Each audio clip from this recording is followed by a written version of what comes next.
caller on line 1 is King, pronouns he, him in Alaska, looking for a response to Anthony Flew became a theist before dying. King, can you hear us? Yeah, I can hear you. Awesome. How are you doing today?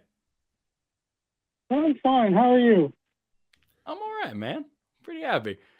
So give me a little more detail here. Who is Anthony Flew and why did he become a theist? Like what are you talking about here? I'm surprised you never heard of Anthony Flew. He was supposed to be a prominent atheist philosopher. And I have a friend who's a born-again Christian, and I've been having this debate with him about the existence of God. And he brought up the case of Anthony Flew, who was supposed to be a famous atheist, but toward the end of his life, he changed his mind and became a theist, or actually a deist. So I just looked up Anthony Flew on the Wikipedia machine. As a British philosopher belonging to the analytic and evidentialist schools of thought, worked in the philosophy of religion. He was known as a strong advocate for atheism, arguing that we should presuppose atheism until evidence suggesting a God surfaces. I'm into that. He criticized the ideas of life after death, free will, deference to the problem of evil, and the meaningfulness of the concept of God. I'm into that too. And it looks like he was in some humanist manifesto too. And so you're saying that at the end of his life, he changed his mind? Yeah, that's what this person told me. He says that because of that, and also he brought up C.S. Lewis was supposed to be, before he became a Christian and wrote all those books like Christianity, something or other, I forget the exact title, and said that he was an atheist and then he converted to becoming a theist or a Christian after hearing the word of God or something to that effect. Well, so let me ask you this. I wasn't quite sure how to respond to him, to this friend of mine who's a Christian, because we've been having this ongoing argument about whether God exists or not. Yeah. What does it matter that an individual atheist converts to Christianity at some point? What is it about that makes that important? Well, apparently, according to this friend of mine, it proves that God exists, because apparently God was able to convince this atheist to believe in God. So what were the reasons that either C.S. Lewis or Anthony Flew became a theist? What were the reasons? According to this friend of mine, apparently they found evidence for God. According to an interview, Flew said that he converted to deism in 2004. So he was born in 1923. He would have been 81. He converted his atheism, citing growing empathy with the insight of Einstein and other noted scientists that there had to be an intelligence behind the integrated complexity of the physical universe. So basically, the argument from complexity. He saw that the universe was very complex. He saw that the universe was very complex, and therefore it must have an intelligent mind design behind it. Is that pretty much the whole thing? That's what it sounds like. Maybe I should have looked up Wikipedia first before I called you guys. Well, I'm checking a few. I just typed into Google, why did Anthony Flew become a deist? And here, the scientific evidence convinced him of the origin of life required intelligent design. What evidence would be there? Because the thing is, this is not a this was in 2004, and today in 2022, I still get confronted with this all the time. You know, how can you explain this, that, or the other thing? And it's still not a convincing argument. Yeah, that's what I'm looking for. Some way of explaining to this guy why there really is no evidence for God. Yeah, and the thing is like, I'm sorry.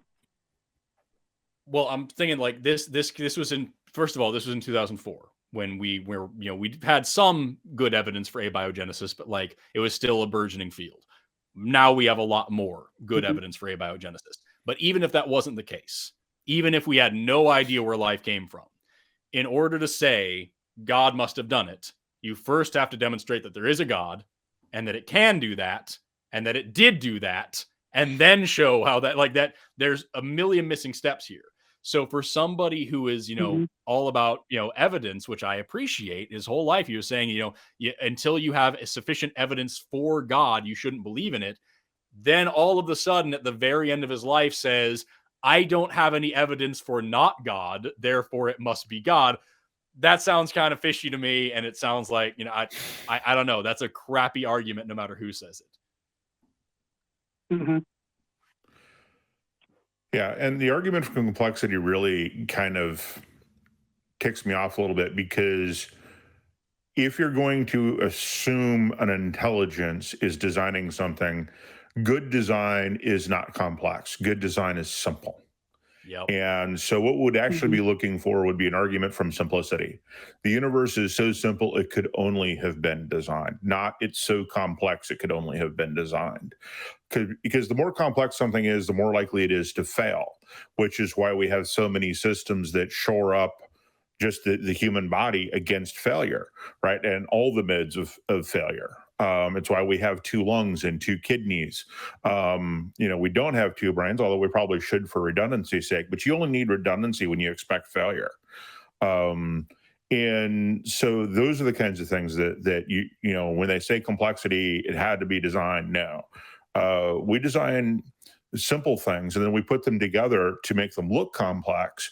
But I mean, even the software systems that I work on at Fortune 500 companies, they're complex, but they're also simple because we boil them down into very distinct components. And we're always trying to simplify them and make them easier, and reduce the number of points of failure, or at least shore them up so that we can isolate them and keep them from cascading. And so when you look at human design and you look at design by nature, you find that actually in almost all cases, we do a better job of designing almost everything that makes us human. Eyes, ears. We haven't focused too much on olfactory, but I would suspect that if we put our minds to it, we could do a better job there with olfactory and taste. Pardon? I said that would be dope. I'm just thinking about like those awesome pH indicators. They're like a little light bulb in a container. You know what I'm talking about? Yeah. Like if you can do that, there's no way you can't make a smelling machine. Like, right. How cool would that be? Have an objective, quantitative way to define stink. Yeah. So yeah, there's, and mechanically, we can actually we are strong enough to tear our own bodies apart. And that would be a failure in design right there. I don't know of an engineering school, a mechanical engineering school that would pass you if you were to design such a thing, or a machine's ability could just tear itself apart, because you'd put those strength limits below the limits of failure of the components. So it's just, yeah, the argument from complexity is just a dumb one from people who don't understand. Shouldn't call it dumb. It's an argument from people who are too ignorant of engineering to know what real good engineering is. Yeah, there's a million problems with it, and I could talk about it for a long time. But I also, before I move on though, I do want to throw out, like, this Christian that you're talking to said that, well, there's this famous atheist that converted to Christianity or to deism by the end of his life. How many famous Christians have become atheists before they died? And how many of those does this guy know by name? And how many of those would convince this guy that deism is actually inaccurate because a famous deist converted to atheism later on? Like, because I guarantee I have more stories than this guy does of people who have serious problems with religion that deconverted, that talk about the harm and the trauma caused by religion. I can promise you we can bring a million of those. How many of those would it take for this guy to be like, oh yeah, no shit, you're right, I guess God isn't real? It's just kind of a silly argument all around. But this been us for like 5 or 10 minutes. King, what do you think about all that? Well, apparently, I agree with everything you say. It's just I'll have to somehow explain it to this friend of mine. But I have a feeling he's not going to accept it because he's a diehard Christian, diehard fundamentalist evangelical Christian. And now that you mentioned, the only other person who I've heard of who supposedly converted from atheism to Christianity is C.S. Lewis. He was a famous one. I haven't he was a heard writer. of anybody else. Yeah, the one who wrote those Narnia stories and Yeah. And I he wrote think his Discrete famous one letters. was Mere Christianity was the one that he did, was all about Mere his conversion. So like Christianity. that. Yeah. Yeah. Yeah. Okay. And well, big thanks a lot, surprise, Doc. the I think arguments that he you gave me presents in enough that book and any of his other stuff are not any kind of interesting, fun, new, exciting, and just the same Yeah. old, same old.